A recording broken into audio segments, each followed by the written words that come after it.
Nós vamos começar de maneira sutil, mas extremamente importante, tá bom?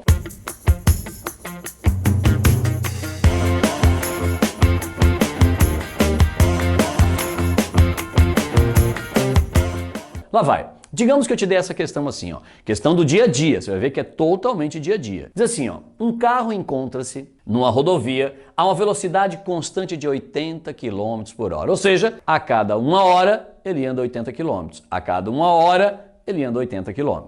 É o que está escrito ali. Continuaremos na leitura. Determine uma lei matemática, uma sentença matemática, que nos forneça a distância percorrida D após um certo tempo T.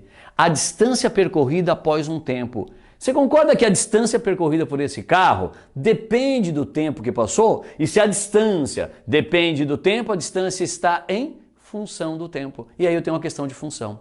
E a partir de agora, quando você for ler qualquer questão, você já vai ler com essa manha. Peraí, deixa eu ver. Não, essa variável depende dessa. Essa grandeza depende dessa grandeza. Ah, se depende, está em função. Então a ideia de ver função é muito tranquilo, tá? Agora, claro, eu vou dar todos os conceitos. Mas vamos fazer de novo bonitinho, tudo legal, vai. Aí eu peço exatamente o quê? Para você, uma lei aqui realmente que relacione distância com o tempo. Tá aqui meu carrinho, andando a 80 km por hora, indo para a praia com a prancha, e aí eu fiz uma tabelinha para ficar visualmente mais agradável. Por exemplo, no tempo zero. Bom, no tempo zero, o carro não andou nada, obviamente a distância percorrida é zero. Após 1 hora de viagem, ele andou o quê? 80 km, porque a velocidade é constante de 80 km por hora. A cada 1 hora, eu ando 80 km, a cada 1 hora, eu ando 80 km. E se for em 2 horas? Bom, após 2 horas, se em 1 hora eu ando 80, com mais 1 hora eu ando mais 80, e 80 mais 80, 160. E se for em 2 horas e meia? Aí ele fala, daí complicou. Não, não complicou. Notem, se aqui fosse 3 horas, você ia somar mais 80. Agora você vai somar o quê? Metade de 80, vai somar quanto? 40. Erivaldo, verdade. Daqui para cá eu somei 80, aqui eu somo só metade, Erivaldo, 40, faz sentido? Tudo na matemática faz sentido. Mas eu queria te perguntar um negócio. Fiz a minha tabelinha, tá tudo legal, mas qual é a lei matemática que relaciona o D com o T? Qual é essa lei que relaciona a distância percorrida com o tempo? Ah, Erivaldo, não sei. Claro que você sabe. Quer ver? Para achar esse 80, você pensou após 1 hora 80. Após 2 horas deu 80 vezes 2, concorda comigo? Esse cara é 2 vezes 80, porque 1 hora é 80 km, mais 1 hora mais 80 km, 80 mais 80, 2 vezes 80. Então você concorda que para achar o 200, eu pegaria o meu 80 e multiplicaria por 2,5. Resumindo, a minha distância percorrida é pegar o 80 e multiplicar pelo tempo, o tempo corrido. Vamos lá, a distância percorrida é pegar o 80 vezes o tempo. Ele falou, faz sentido, 80 vezes 1, 80, 80 vezes 2, 160, 80 vezes 2,5, 200. E ao invés de escrever essa tabela enorme, a matemática escreve dessa maneira, que é muito mais fácil. E aqui fica claro e evidente que para achar a distância, eu preciso do tempo. A distância necessita do tempo, a distância está em função do tempo. E aí vem o conceito de função que eu te falei.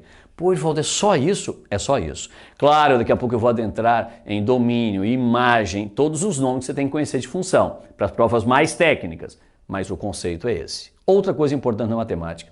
Essa lei D igual a 80t, a matemática gosta de escrever assim, ó. D de t igual a 80t. Por favor, esse D de t não é D vezes t, aquele parênteses não é uma multiplicação. Esse D de t é para dizer que a distância está em função do tempo. Então esse D de t é o próprio D, só visualize de maneira diferente. Você vai dizer, ah, Erivaldo, poxa, eu gosto mais assim, para que escrever assim, Erivaldo? Para que complicar? Nossa, vocês gostam de complicar. Não, não, não. A matemática ela vem para facilitar, nunca para complicar. Guarde, matemática é uma lei universal. Então escute só, vamos tirar o nosso carrinho daqui e olha lá, essa linguagem, uma lei universal não, uma linguagem universal, falei besteira. É uma linguagem, também é uma lei, vai, não tem problema.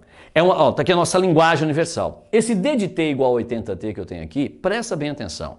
Por que escrever assim na matemática é mais interessante? Porque se você estiver em qualquer lugar do mundo, e aparecer isso na sua frente, e alguém pedir isso aqui, ó, você não precisa nem falar a língua daquele povo. Você sabe o que estão te pedindo.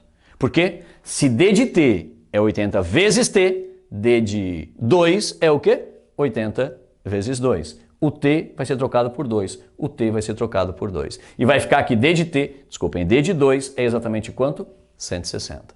Tranquilo? Então notem, ó como é importante essa simbologia para que a gente faça o seguinte, eu escrevi D de 2, você já sabe, você tem que trocar o T por 2 e substituir aqui. Então é muito comum a gente utilizar realmente essa simbologia em detrimento daquela, mas não é errado aquela, é totalmente correto, eu só quero que você entenda que esse D de T, que isso aqui ó, é o próprio D, é a própria distância, legal? Mais uma coisa importante, quando chega aqui eu tenho 2 e o 160, são dois elementos, é um par. Esse par 2 e 160 eu escrevo nesse formato aqui, e isso a gente chama na matemática de um par ordenado, porque tem uma ordem. Primeiro o 2, depois o 160. O 2 seria desse cara aqui e o 160 desse cara aqui. Tá legal? Guarde que isso eu chamo de um par ordenado. Ou seja, esta lei, ela forma pares ordenados.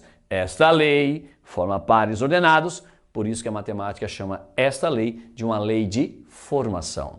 Tudo bem, aqui eu pedi assim, determine uma lei matemática, mas o termo correto aqui em função é chamar aquilo de uma lei de formação. Tranquilo? Introdução feita, eu vou melhorar tudo isso que eu falei. Porque você fala assim, Erivaldo, mas quando fala função, eu lembro, Erivaldo, que função era assim, ó, tinha aqueles conjuntos, aquelas flechinhas, não vai ter isso aqui, Erivaldo? Opa, isso que você está falando já está aqui, quer ver? Olha só que legal, aquilo que eu tenho lá, eu poderia representar tranquilamente assim, ó. Vê se você concorda.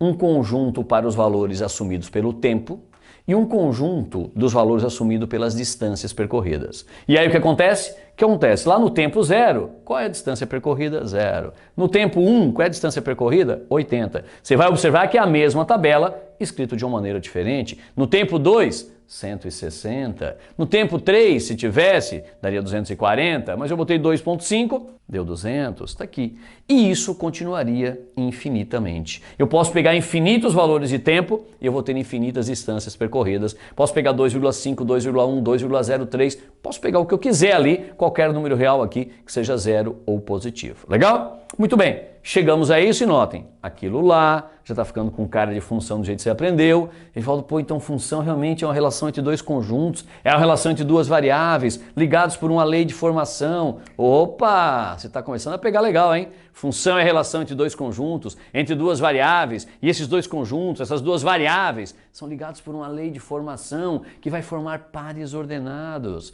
Olha que legal, vamos caminhar um pouco mais? Escute só. Esta simbologia toda, para não ter que escrever tudo desse tamanho, os matemáticos resumem, né? E a gente escreve daquele jeito lá. Ó. Aí você diz, Erivaldo, já complicou. Tava tão bom, Erivaldo, por que não deixa as coisas como estavam? Não, mas fica legal, ó. Esse D é a minha distância, a minha função D, certo? O D está em função do T, a distância está em função do tempo. Então, essa distância, ela vai ligar dois conjuntos. Esse conjunto, conjuntos reais não negativos, porque eu não posso ter tempo negativo, ligado com o conjunto dos reais, que é a distância percorrida, que eu também sei que não pode ser negativa, mas aqui não tem problema de ser todos reais, tá? Mas se quiser botar um R mais ali, também fica bonitinho. Legal? E aquilo lá, olha só, a matemática vai fazer de que maneira para você? Ao invés de escrever tudo isso, desse tamanho, a gente escreve assim. D em função do tempo, ligando esses dois conjuntos. Essa simbologia é a simbologia mais rápida, mais direta para você, tá legal? Vou te mostrar um pouco mais sobre isso. Vê se você concorda comigo. Esta função possui infinitos pares ordenados, nós já tínhamos visto que ela possui infinitos pares ordenados, e aí nós entramos num outro dilema. Pô, se aqui eu vou ter infinitos pares ordenados, como é que eu vou representar isso com infinitas flechinhas? Você concorda que fica algo estranho? Eu não consigo representar isso aqui por infinitas flechinhas, fica um negócio muito estranho.